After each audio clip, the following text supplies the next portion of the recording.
This is the Horse Radio Network. This is episode 263 of the Stable Scoop Radio Show, Crowdfunding the Horses. Now there's an idea. Please support our sponsors as they make this show possible. Our sponsors this week are Road to the Horse and Equisketch.com.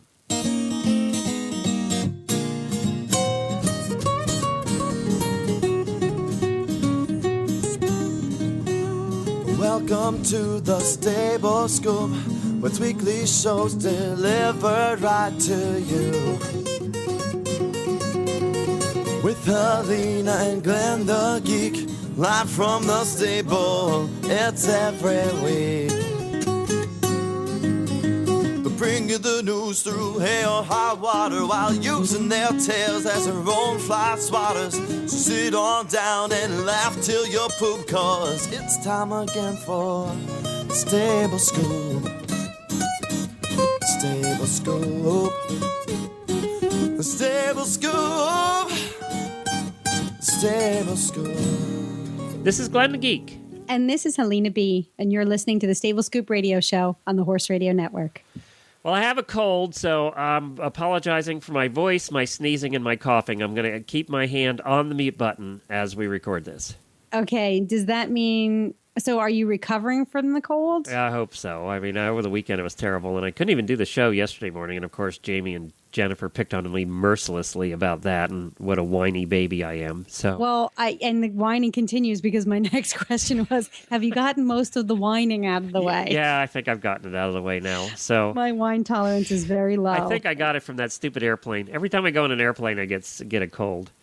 Well, maybe it's just that every time you go on an airplane, you're going someplace where you shake a lot of hands. Well, I said to Jennifer, see, this is what I get for leaving the studio. If normally we never leave the house, and that I never get sick. But the boy in the bubble. That's it. That's it. Our little Florida bubble. Hey, we have a great show planned for today. You know how we used to do those Twitter episodes when Twitter first came out, and we'd get like 10, 15 different companies on that had Twitter accounts or farms or whatever, and we'd give them 3 minutes each, and they'd have to bang them out, and they had 3 minutes to tell us about themselves. Yeah, that was some high-speed talking. Yeah, it was kind of fun. We need to try and do one of those again, because Twitter's as popular as ever. Yeah. So we'll have to try and do that one I again. even use it now. I know. You didn't even know what Twitter was when we first started this. I did too. Here's what I have to say is Twitter rose to the occasion, and they made a lovely back-end upgrade where you could connect your Facebook posts with your Twitter account. Yes. So technically, I don't ever have to log into my Twitter account. Well, that is a trick that we use too. Yeah. So, I do go to Twitter occasionally. I'm always surprised that there's actually people talking to us on Twitter, and I have to respond. So I need to do that more often. But yeah, actually, me too. Pretty bad Oh man, you just I know, more work. More work. This social media stuff. Anyway, so what we're going to do today is a little twist on that. Is one of the things that's becoming very popular right now is crowdfunding. And what is crowdfunding? People have heard of Kickstarter. And we've helped a few Kickstarter projects along the way. Templeton Thompson, doing her CD, was one of the first ones we helped. And we got her over her goal. And we've talked to a couple of other people. But I thought, let's take a look at all the ones going on right now, right this minute. And let's get a couple of them on and give them all like 7 minutes to give their pitch. And then, if people want to support them, they can. So that's what we're going to do. We have 3 of them lined up for today. They're all a little different. I picked one of the many rescue organizations that is trying to crowdfund. I think there should be crowdfunding for my new little pony. What do you think? Do you think I could raise like $1 million to help support my little pony? Oh my God. He's so Scooter. cute. I mean, if I did a little video, and I had them all looking pitiful and then have them all looking better, I could crowdfund Scooter. I could sell shares of stock in Scooter. If you could raise money by wearing breeches. If you can raise interest by wearing breeches, you could raise money by highlighting Scooter. He would totally make money. He's just he's your cash cow. That's right. I need to use that. Your cash cow is a pony. What could the project be? Just feeding him is the project. Feed Scooter. Well, how about a goal? $1 million to feed Scooter for his lifetime. And you could buy a body part. You can own that. You can own the ears. You could buy a body part. That's right. That's creepy, kind of cool. Well, I'll put little Post-it notes all over him. Who owns what? You know. I want his ears. I want his ears. He does have cool ears. His ears are curly on the top, which I kind of like. I've never had a curly-eared horse before. That's all coming up on today's show. So, and a product. We have a product that we saw over at Ada. One of gazillions. Yeah, and this was fun. Actually, I've been wearing it ever since we got them at Ada. She gave us all one, so I've been wearing them. But we'll be back in just a minute, right after we talk about something that we're very excited about, and that's our new partnership. We're a media partner with Road to the Horse. So this is something that we've been working on for a long time. Tammy over at the Western Radio Show helped us get this arranged. We're actually a media partner now with Road to the Horse, and we're going to be highlighting some of the Road to the Horse things that are going on all year long. And then we're going to Road to the Horse on March 14th through the 16th of 2014 at the Kentucky Horse Park, and we're going to be broadcasting from Road to the Horse. So we're very excited about that. They've been very good to work with, Tootie and the gang over there. And, of course, we had Tootie on the show. We talked about Road to the Horse years ago here on Stable Scoop. Yeah, she was a great guest, like a really good guest. And that was when it wasn't such a big deal either. It's grown a lot in the last 4 or 5 years. And now it's a huge deal. It's the highlight of the year in that world. Yeah. So don't miss Road to the Horse International 2014 at the Kentucky Horse Park, March 14th through the 16th for the World Championship of Colts starting.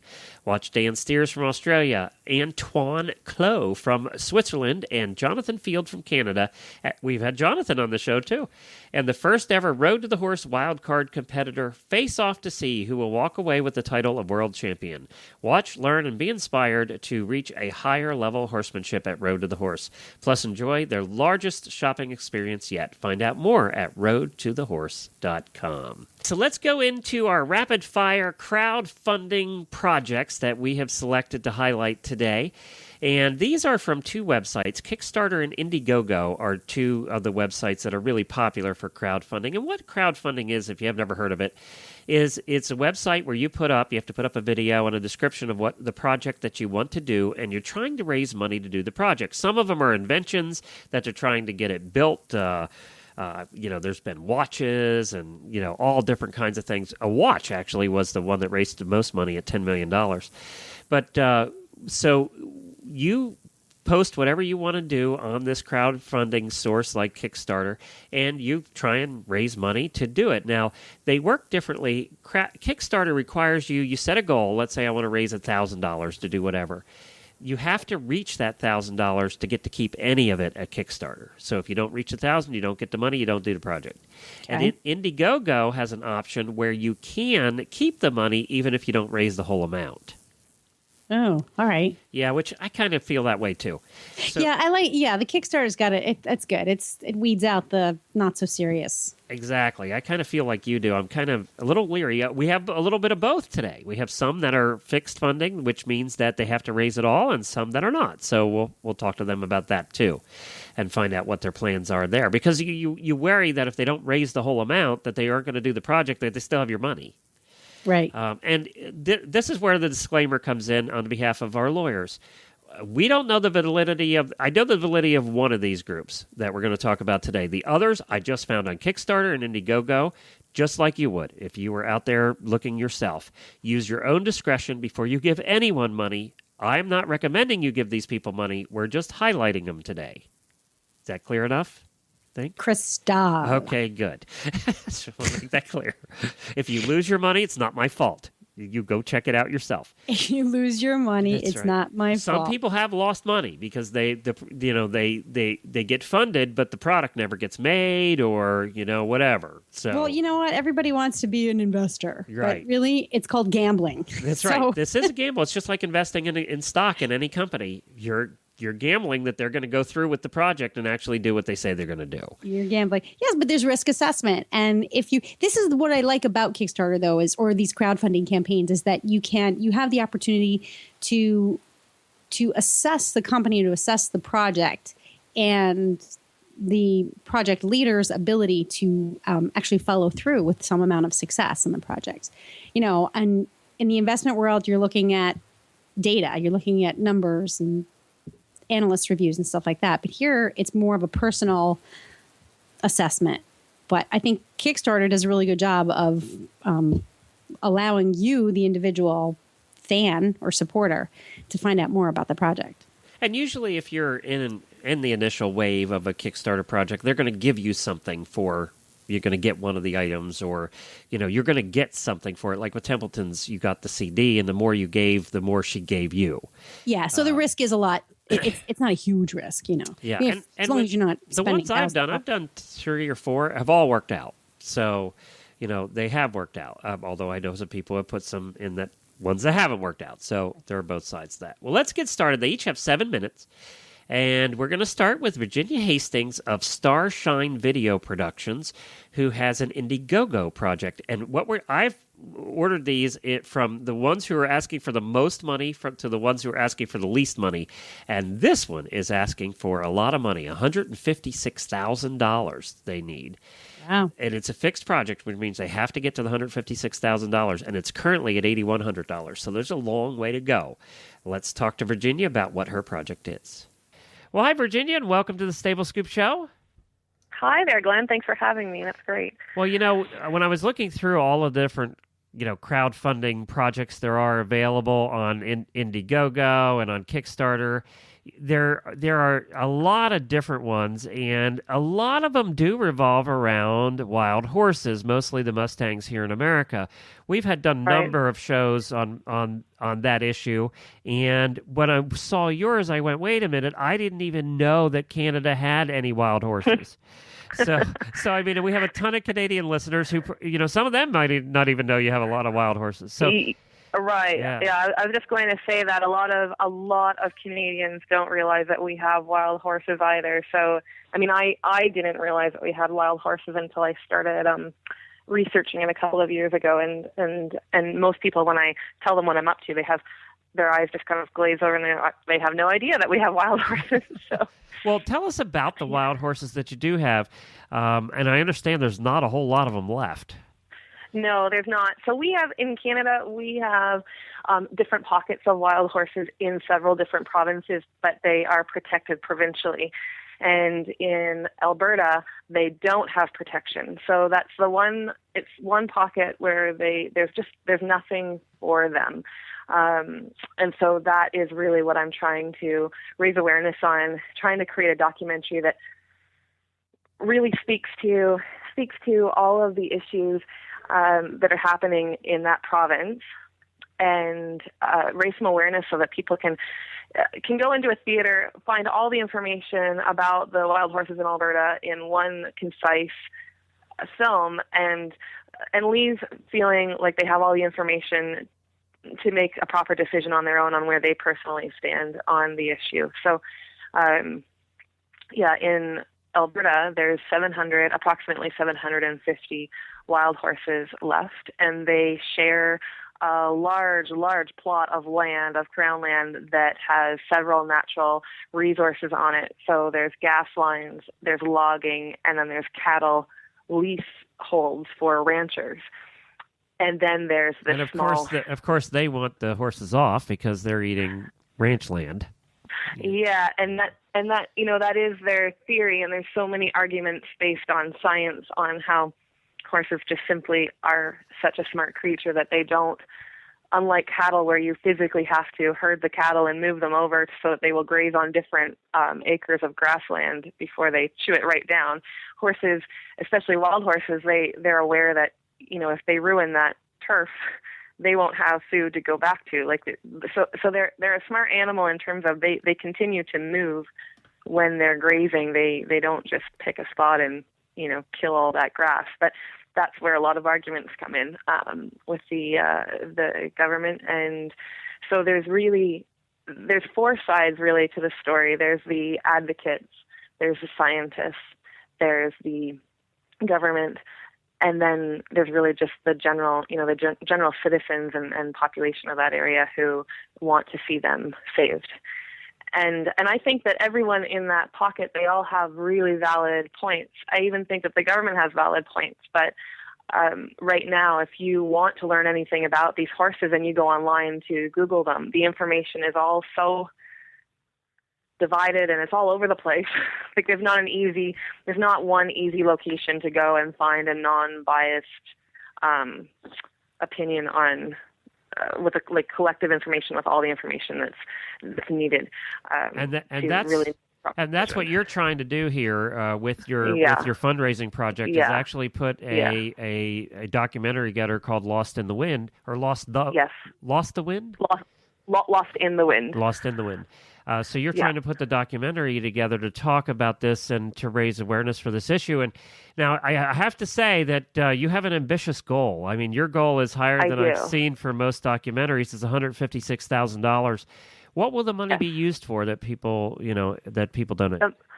The money, the budget is completely transparent. It's all online on the Indiegogo site, so people can actually see where the money's all going. But it's really the bottom line for me as a filmmaker. I have made several documentaries out of my own pocket and tried to make a go at it that way. The challenge with that is that when you get to the other end and you've got your final product, if it's not a high enough quality and not a high enough film grade and not a high enough, just, like great music and all of these things, it doesn't sell and it doesn't make it into film festivals and it doesn't get bought by TV stations. So my whole budget is revolving around producing a proper high-end, properly done, hiring proper cinematographers and sound people and having music compositions done so that this actually will sell after.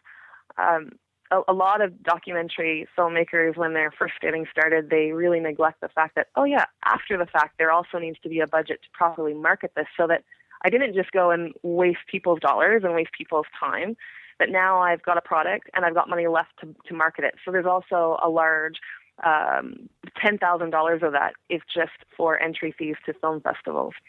And then there's a large portion for properly marketing the film after as well. So it's the budget is large, but it's properly, from a business point of view, it's properly thought out so that you're making a product that will actually have room and money afterwards to sell. Yeah, and that's what needs to happen. Otherwise, it just ends up on a shelf in my living room, It is what needs to happen because we've seen so many that, we've talked about over the years here on the show. We've seen so many of these films get made and nobody ever sees them. They're just, they're not out there.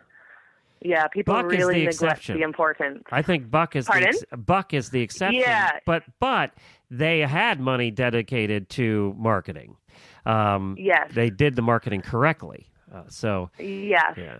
And that was a huge, that's a huge Hollywood budget too, like much larger than the budget that I am working with. Right.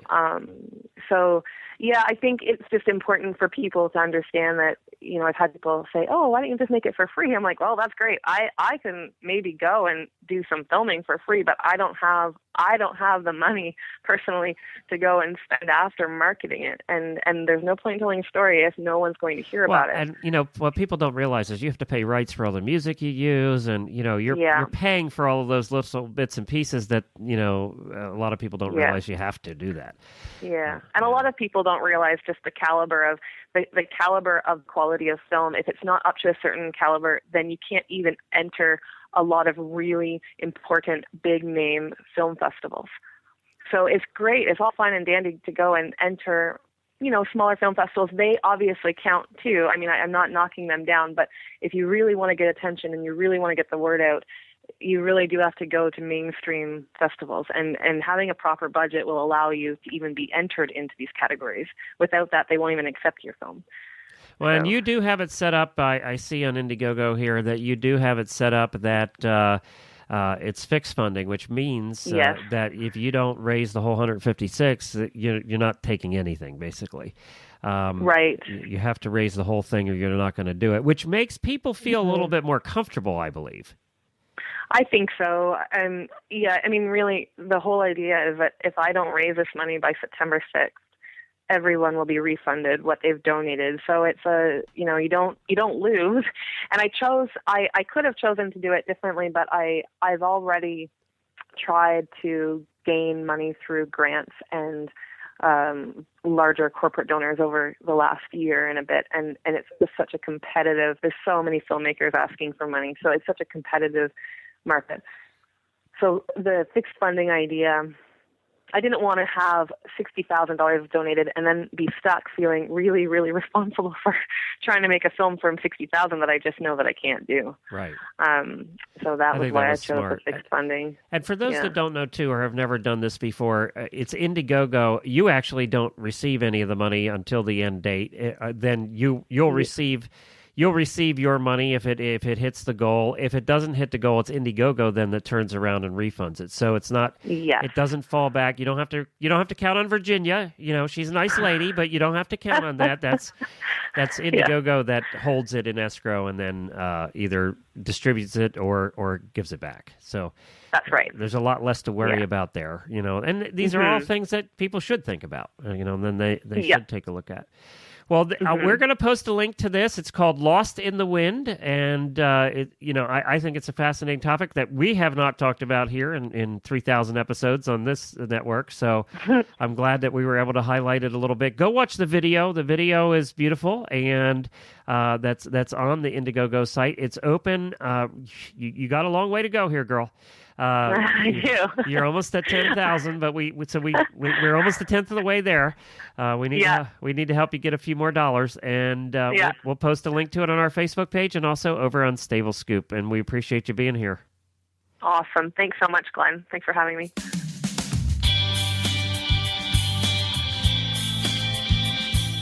Glenn the Geek here. The life of horse person is hard enough, and we all hate doing the required paperwork, and unfortunately many of us never get around to it, and it just piles up on our desk. That is about to change thanks to the EquiSketch Records app for your iPhone or iPad. My wife and I use it to track our horses, and we absolutely love this thing. EquiSketch Records is the most thorough and complete equestrian records app on the market today. We love this app because you can track your farrier work, your dental, your coggins, medicines, worming, and so much more. And you can get reminders on your device when all of these things are due. You'll never forget a worming or shots or farrier visit again.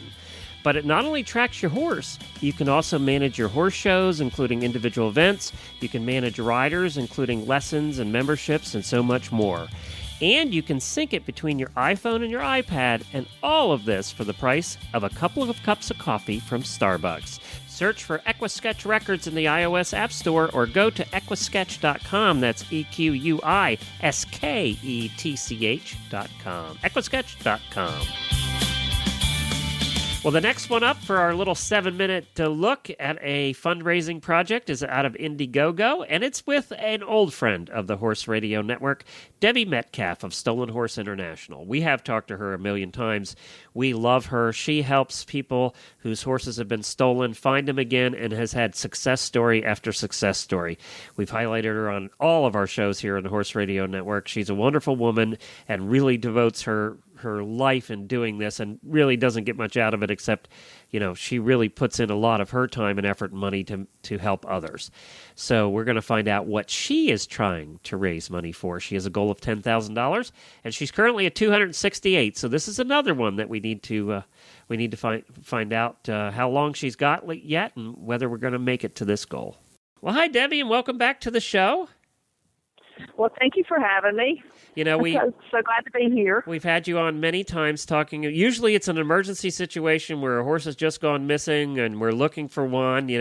It's usually an Amber Alert or whatever. Do you have an Amber Alert name for missing horses? Yes, we call it the Net Posse Alert. There you go. Net Posse Alert. There you go. All right. I've seen those. Short for the internet and posse for going after the bad guy. There, I like that. Oh, yeah. Well, tell us now. We're only giving you 7 minutes, so I don't want to take it all myself here. So tell us what is your project and what are you trying to raise money for right now through crowdfunding? Our project is called the Idaho Project, and which is named after our horse Idaho, who is the inspiration behind Stolen Horse International. She's the first horse that was stolen and an alert sent out on the internet back in 1997. We have Idaho home, but we are always looking for ways to educate the public and to provide more awareness so that this project is to help us make a film that will do that. And we need lots of help. But we also have to do it pretty quick because Idaho is now 28 years old, and we found out a couple of months ago that she has cancer. Oh. And, she won't be with us, for a long pre-production schedule. So we need to start shooting in September, which means we got to fund things pretty quick. Now, Idaho went missing. Tell us a little bit of Idaho's story. I know we've talked to you about that before, but and it really was, you were doing this back in 1997 when most of us, a lot of people didn't even have internet at that point. So it was a little tougher back then than it is now. Facebook did not exist. Actually, in 1997, I didn't even know how to send an email or what the internet was. I was like everybody else, and somebody kept telling me to go to, one of my geeky friends kept telling me, go to the internet, things there. But there wasn't everything there. And so I learned how to send an email. I learned how to harvest emails, is what I called it back then, and I sent our letter to everybody I could send it to on the internet. And it asked people to help us find our horse, Idaho, and to send it to their friends and ask them to send it to their friends, which is still what we do today with our alert system. And Idaho was found 51 weeks later and brought home with the help of this system. Wow. Holy cow, 51 weeks. 51 very long weeks. Jeez. And weeks that we as a family will never get over. And since we work with victims every day of the week, we know exactly what they're going through. Other people look at it and have all different kinds of thoughts, but you can never really understand it unless you've walked in those shoes. And many of our volunteers are victims, are people that have recovered their own horses. So we have a support group, actually, of people who understand that of the 40,000 or so horses that go missing each year, that they have a chance of being one of them. We've had, your support group is not only people who found their horses, but people who haven't are still part of your support group, and we've had several of them on our shows over the years as well. That's true, and if they haven't found their horse, they're always looking. It doesn't matter if the horse is gone for a week, 2 months, 2 years. They never quit looking. As long as the horse can be alive, there's always a chance to bring it home. And we proved that last summer with a horse that had been on our site for 10 years and was found just because she was on our site. That's Wow. right. I remember covering that story. There really was 10 years later, wasn't it? Yeah, it was actually a he, too, and his name was Opie. Yeah. What's the what do you find is the most common reason that people steal horses? Why do they Just steal? money. Just quick money. Steal them and then turn around and resell them? That's the first thing we see, and that's the most common. And some people will say, well, horses aren't getting very much these days, but you got to look at it from a thief perspective. It doesn't matter how much they get for the horse. Whatever they get is more than they had. That's a good point. So now you're trying to raise $10,000, and what will the money be used for? The money will be used to actually pay the crew, pay all the expenses for the first part of the shooting with Idaho. She's the catalyst for what we do, and so we do want to get her on film and to get her message out so that it sets it up so that we can help other victims in the film also. But people want to see Idaho because she's the first and the only one that is behind this organization. So it goes to paying for all the cost of filming, and since we're trying to do a real good quality product, I've found out that that's not cheap. No, it isn't. That's for sure. Not if you're trying to do it right. Well, this is called the Idaho Project. You can find it on Indiegogo. We'll post a link to it there, but you also have a website, correct? Yes, we have, because some people had problems with Indiegogo with their teams. We've just launched a new website. It's a crowdfunding website also, but it's ours, and it's called the IdahoProject.com. And people can go on there and very easily, donate. They can set up a team they can set up a team too there. And we've made it so simple for them to do that. But either one's great. We would love to have support on either place. Very good. And we'll post links to it, as I said, on our Facebook and also on our show notes at stablescoop.com. Well, Debbie, thank you once again for doing the work that you do. The whole horse world, I think, has heard of you by now and really appreciates all the efforts you put in. You know, we always say that one person can make a difference, and you certainly have over this. Since 1997, you've been making a difference with a lot of people in this country and other countries, too, helping them get their horses back. Well, that is our motto. Never underestimate the power of one. I like that.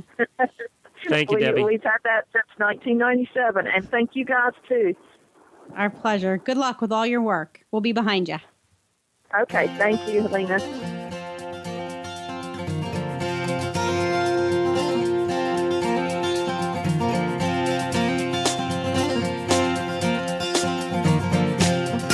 Coach Jen here, host of the Horse Tip Daily Show on the Horse Radio Network. The way consumers interact with the brands they have trusted for years and those they are about to fall in love with for the first time is becoming more and more mobile, literally, and will continue to do so for the foreseeable future. Podcasts or internet radio shows like this one combine the new consumer preference for on-demand information and entertainment with the power of niche market audiences.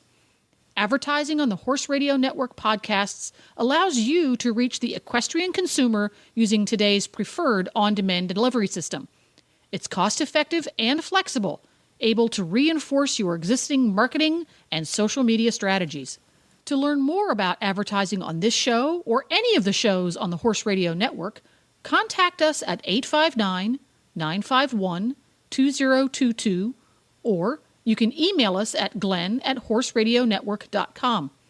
That's Glenn with 2 N's at horseradionetwork.com. Come and join the Horse Radio Network family. You'll enjoy the ride.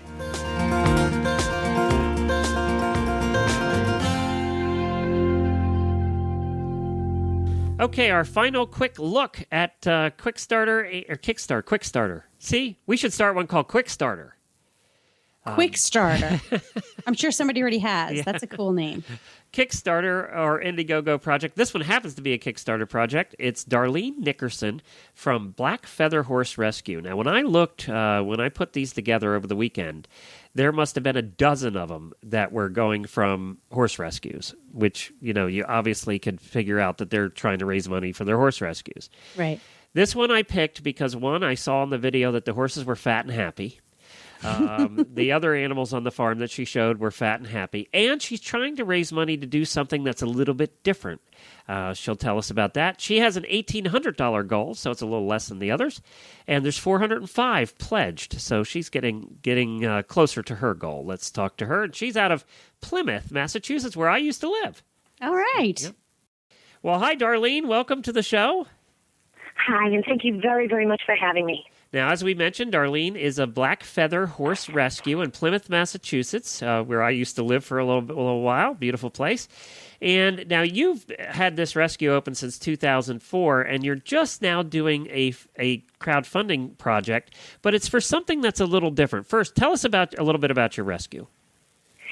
Well, it's just basically finding horses in trouble and helping them from many different areas, and hopefully bringing them back and trying to find wonderful homes. And then when I can, also sharing them with children that are wounded and in need, because that circle is just absolutely amazing, and I'm blessed to be able to do it. Well, now I do know too that you have adopted a few that have had professional careers in the past, and they're living out their life. By the looks of your video, they're very fat and happy horses that you have there to house. Yes, Murphy's Law was actually trained to become a park ranger horse, and he got sick. He couldn't swallow. He could not eat on his own. I fed him with a syringe and a tube for months and months and months. No one told me that they don't usually get better, and I just kept thinking, we're just going to do this. You know, I didn't know that. So when he started to eat on his own almost a year later, it was like a miracle, and now he's fat. I've never heard of that love before. Of my life. I've never heard of that before. Have you heard of that, Helena? No. I've never heard of that. Yeah. Wow. Boy, that's dedication. That's no dedication, Darlene. Yep. Well, I'm blessed that I could do it, and I'm blessed that he's well. You know, and we've had even 2 children come to meet him, which I think is he's just an inspiration. You know, don't ever give up. Huh. And now he's living a fat, healthy, happy life? Exactly. Yep. Well, He's now, amazing. where do you get some of your other horses? Where do they come from? Well, she can be anywhere from, a lady hurt her back. She had too many horses, had to dramatically change her life, and that's how the Clydesdale came here. And then some have been abused, and some have been abandoned. I have one little mystery girl. She was abandoned in Dartmouth. No one claimed her. And she's just a little paint that's just amazing. And then I've got an Arabian that was blind. The gentleman got cancer, and I'd already known her and fallen in love with her. And she's something else. She's just so inspirational as well. Now, do you try and rehome them, or do you keep them? Do they retire at your place? Some of them, yes, I do try to find homes, and I've found some amazing homes where the families stay in touch, and it's just like the best of everything, to bring them that full circle. And some of them, no, they do stay here. Like the children that come here, I work with Hope Health and try to help kids. They all gravitate to her, the blind horse. And it just seems like she makes such a difference for everyone that besides I can't imagine ever living my life without her, Some of them are just, they're my kids. Well, what Yeah. What's Copper Story? That's something new. Well, not necessarily new, but it's a book, and you have there's a series of children's books about rescue. Yes. The first one we did was about Murphy, and then I brought it around to Luke, which is the start of the rescue, then the Hooligans, the Minis, and now Copper was my first rescue. And basically just trying to find myself, asking God for direction. And a sick horse comes to me after 20 years with no horses. It was just amazing. I loved every second of trying to take care of him. And so the books we've given out a lot. I've brought some to the hospitals. I would love to ship the books to children in need. And we sell them also because I make enough to buy a bale of hay with each book sale. But this book, I've had a lot of injuries. Ari had to have an eye out and different sicknesses here. I knew the police horse needed some serious medicine. The officer paid for that, but he's on a second round of medicine. So in any case, we tried to do a kickstart for the third book, which is Copper Story, to see if we could get some help producing this book. And then hopefully I can donate a bunch of them to anyone I can help with that book. And you're looking for $1,800, and you've raised $400 at this point as we're recording this. So hopefully when it actually airs, you'll have raised more. When does the Kickstarter go to? It goes to September 14th. And now if people donate, will they get a copy of the book? Oh, absolutely. There's a whole list of different things for depending on the amount that they'd like to donate. They also can call and come visit. Unfortunately, I lost Copper, but he was an old thoroughbred. He was in his 30s, which is very, very rare. And I had 6 years with him, so that was amazing. He taught me an awful lot. But the book is very wonderful, and the illustrator and the writer are wonderful, and I'm just blessed to be able to do it. Well, we're pretty happy that you're doing this and that you're reaching out in so many different ways because of the children's book. Obviously you have the actual physical rescue, and then you have a great presence on social media. Your website is well done, and now you're reaching children and families. So, the fact that you're spreading out and reaching people at different levels and in different ways, I think is really going to make your campaign super effective. Thank you so much. Right from the get-go, I realized just how much they give. Even if the horses are wounded, they still know someone else that needs them, and they just give. They're just so loving and amazing and smarter than people give them credit for. So for me, it's always been about completing that circle of love and giving, and the books I'm trying to do some of that with the books and some of that with the programs that come here. So I live in a land that's just amazing. There's a trout hatchery here that's been in my family 101 years. I believe it to be healing here, and I always think, how did I ever get so lucky to be here? So I have to do whatever I can to help the animals. It is too bad, Darlene, that horses don't eat fish, or you'd be in good shape. I don't know. I sell those fish. That turns the heat and the lights. But good Those idea. fish do buy hay, don't they? Fish do buy hay. Actually.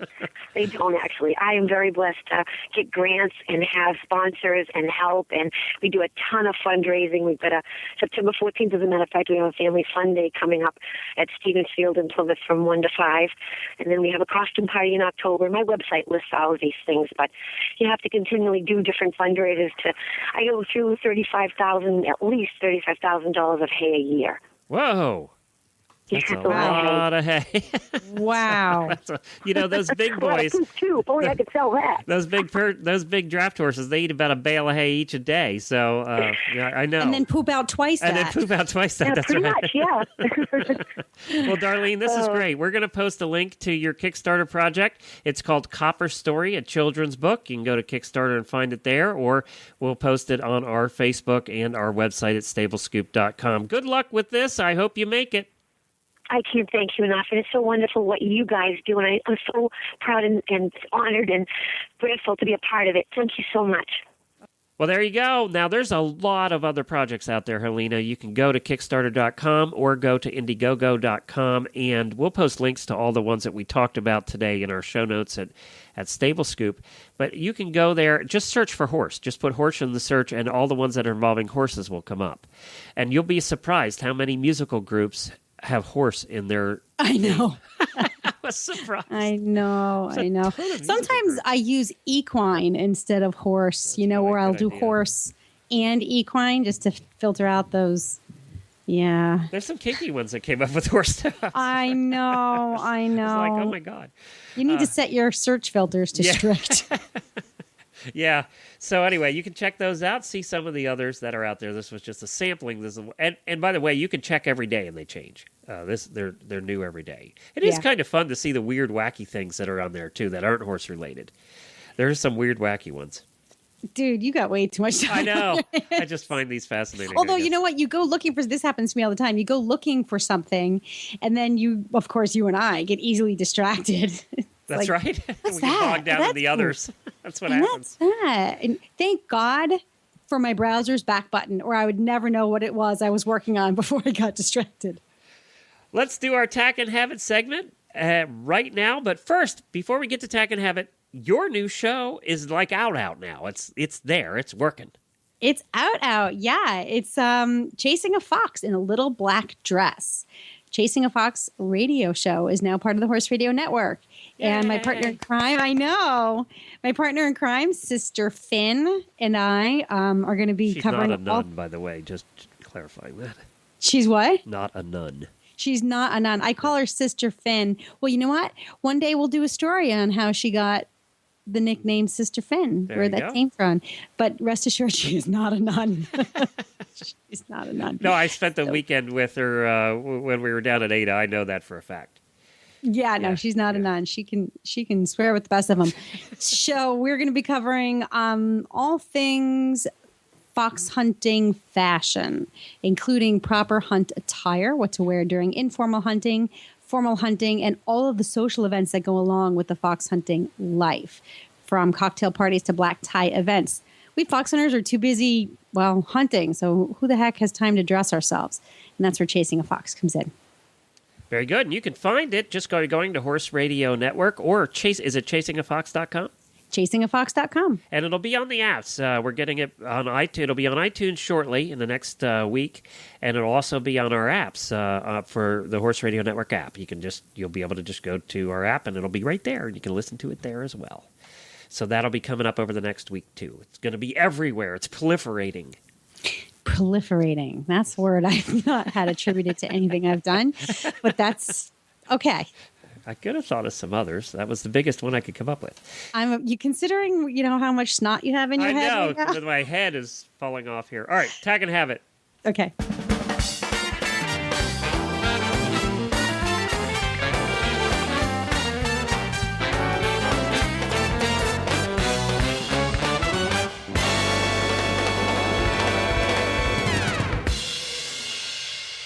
Sparkle and Boom is a new media marketing company. Our mission is to help small businesses add some sparkle to their marketing in order to get some boom in their bottom line. Our creativity, combined with an extensive background in the equestrian industry, makes us perfectly suited to help your business capture the potential of social media and the ever-changing World Wide Web. Visit us online at www.sparkleandboom.com. So today we're going to play a segment that we recorded over the weekend at Ada on a product that I have been using since we got it, and that's the Tipperary Equestrian Safety Sunglasses. I love these things, Helena. I have been using them nonstop. They're the most comfortable sunglasses I've had. They're very light. And they're good looking. It makes me look sexy. They're very light. They are. They're pretty chic. They make you look like you just got off your motorcycle. You know what I really like about them is they really do wrap around your eyes so that it cuts the dirt and dust from getting in your eyes. And you know what? Drivers, that would be perfect. And it's been really dry and dusty here in the Northeast the last couple of weeks. We've had just a few days of rain, and I had to mow my field the other day, which had lots of weeds and lots of dust. And I put my Tipperary sunglasses on. It was awesome. It was great. Usually my eyes are all red and, I have contacts, too, and you have to worry about that when you're mowing the lawn and stuff, getting all that dust and grime in there. And these were great. I mean, I can't say... Well, let's hear about them. Hi, Glenn here, and I'm with Coach Jen today for this Tack and Habit segment. We're at the American Equestrian Trade Association. Thanks to Hopper Expositions for bringing us in once again to highlight all the new products coming out on the market. Woohoo! And we found some cool, sometimes it's the simple things that make us happy. And it's always the simple things that make you happy. I know, it is true. I'm a horse husband. It's the simple things. Because we don't like our lives complicated in any way. But you know what? One of the simple things that we deal with every day is our sunglasses. And one of the things you have to worry about when you're riding is that you have safe sunglasses that aren't going to break and aren't going to cause you trouble. Yeah, those adorable, fashionable ones that you bought at the Walgreens drugstore probably aren't the best bet for riding. They're probably not the safest for riding. So tell us, we have Caitlin here who is with Tipperary. And Caitlin, tell us about the sunglasses that you guys have, because I love them. Okay, well, the sunglasses that we are currently carrying, and we just launched them at Rolex this year, are a safety sunglass that is an equestrian standard of an EN 166 safety sunglass. So they are shatterproof. So if you're riding in the ring, or if you're riding on the road, or if you're riding into a forest and you get a branch near your eye or a stone flying at your face, your eyes are really going to be protected from something that's shattering. And they're also really, really easy to fit over anybody's face, and they stay on nice and snug. They're not going to fall off. That's what I liked about them, is they're very comfortable. Yes, yes. They don't have the little funny nose pieces that always break off, which is nice. And they fit close to your face, which when you're riding, the other thing these would be good for is banana spiders, because if you've ever been hit in the face by a banana spider, it's awful. We have that problem in Florida. And they're that big. They're the size of your hand, and their spider webs are sticky. So this would keep it out of your eyes. There's nothing worse than that. Well, these are banana spider proof. There, see, you add that to your marketing. I'm giving you that one for free. That's a bullet point right there. Yes, absolutely. And they've also got a really great curve to them around the cheekbone. So if you're having some dust fly around you, it's not going to get into your eye from the lower part of the sunglass, which is great. That is true. Yeah. And the sides also have that same thing. Yes, yes. And I'm going to switch seasons here. Having spent a lot of time in Lexington, Kentucky, racing capital of America, that when you're out doing trot and gallop sets in the winter, these will be awesome because they're not so dark that you can't see under normal lighting conditions. Yes. And when it's sub-freaking-zero outside and you're galloping horses, your eyes hurt. And these will be awesome because they come around your whole face and they protect your eyes from that cold wind. Yes, absolutely, awesome. Yeah. And they've got a great rubberized rivet on the bottom where your ear sits, so they're less likely to slide forward. Is that what that's called? That kind of alligator? I just thought it was supposed to look cool. That's what I thought. Oh, it totally looks cool, but it has a purpose. And also, they come in a really awesome case that you could potentially use for something else, but you definitely want to use it for these. The case would also double as a road stud holder. Road stud holder? Road studs will fit in there. Yes. Yeah. Yep. Candy bars. A hoof pick, maybe. Yeah. Yes. A flask might fit in there. Twinkies. Yes. Twinkies will go in there. Sorry, it's all about the food with me. Yeah. So now these are in blue. I have blue ones here. Are there any other colors, or is it? Not right now. Okay. We're still kind of looking to see if we can get some better color options, but we wanted to stick with the blue because blue is the Tipperary equestrian brand. So that's where we went with. What do these retail for? They actually retail at $39.95. That's not bad, actually. Yeah. No, you'll pay a lot more than that for a good pair of sunglasses. Throw away those gnarly old, completely unscientific, invented in the 18th century jockey goggles you have, people. Yeah. And get these. I'm serious. You know. Where can people find them? You can find them at any of our Tipperary equestrian dealers, which you can, if you're searching for one of our dealers, you can go to our website and you can actually find a dealer there, or you can purchase them directly off of our website. And very good. And the website is? It's www.phoenixperformance.com/Tipperary Equestrian. Very good. And we'll post a link to that in our show notes for today's show as well. Thank you so much, Caitlin, for stopping by. We appreciate it. Thank you. I'm so styling. There's really nothing there's nothing even remotely not glowing that I could say about Tipperary. I know. I love them. We had a fun time with them over the weekend, too. Yeah, they're just great stuff coming out of their labs. The Tipperary labs. That's it for Stable Scoop this week. Be sure to log on next Friday for another episode where we talk about who knows what, but it's sure to be fun and probably a little silly. For details about today's show, go to stablescoop.com where we post links, photos, and more information about today's guests. We always, always, always love your feedback. If it's hate mail, send it to Glenn@horseradionetwork.com. If it's fan mail, send it to me, Helena@horseradionetwork.com. You can find us on Facebook and Twitter. And we can't wrap any show without a huge thank you to our sponsors. This week, they are The Road to the Horse and Equisketch.com. That's it, Glenn. Did you survive? I survived. I got through the show without being too disgusting for the listeners. Well, listeners, if you're not that disgusted, make sure you go visit. It's surprising we don't get more hate mail. I know, me too. But we get enough. One a year is plenty for me. My little heart can't take more than that. So if we haven't completely disgusted you, make sure you go to horseradionetwork.com to see all the great shows on the network. That's it for this week, Helena. All right, there'll be more next week.